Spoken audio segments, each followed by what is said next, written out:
and things like hip flexors, you said, should be weak in the scenario, or you said overused, right? So if you have, I'm wondering if you're doing things like a V, forgive me if my vernacular is not on point, but like a V sit lift off, things like that. I mean, are they overused to the point that they're strong? Are they overused to the point that they're weak? And then have you found certain exercises that really help knock some of these things out? Yeah. So it's an odd thing when you can watch somebody get into a full, right or left split where one leg is completely in front of the other, and yet they still fail a Thomas test.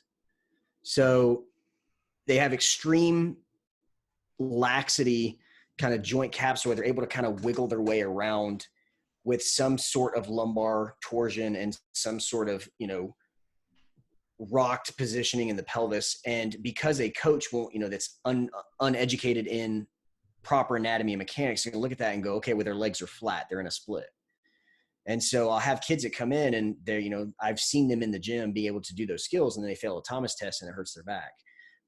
So as far as like rehabbing and stuff goes, I try to get the biggest bang out of, like, for the smallest amount of effort out of the kid, because if I can make it simple for them and translate it, I'm going to get a lot more compliance.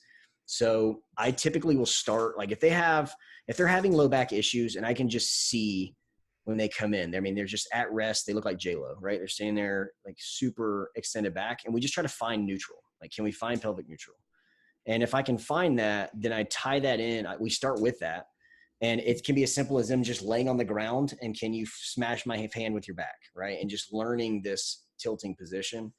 And then from there, I quickly like to get into prone activities as fast as I can. And the reason for that is when we're looking at tumbling, tumbling is not really like lumbar flexion, lumbar extension. It's more hip flexion, hip extension. It's more that convex, concave, not a lot of this, right? And so if I can get them prone into a, therapeutic plank, on their knees, aggressively tucking on the pelvis, and they can find that, then from there, I mean, that's essentially that concave position. They're working on the floor, which is something that they're, the apparatus that they're going to be most familiar with. And it's easy to translate that into some of their body positions that I eventually want to get them to, like inverted positions that we'll do even in office. We'll get them into a handstand in that concave position, and we'll have them start to work. Can they lock and unlock?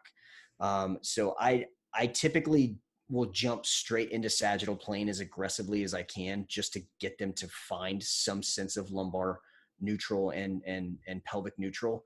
From there, we really have no rotational stuff in our sport aside from twisting, tumbling skills and dance. So I tend to wait to work transverse plane stuff until I know that they can own sagittal, because if not, like, there's no point. They're just going to hyperextend themselves into a back injury anyway.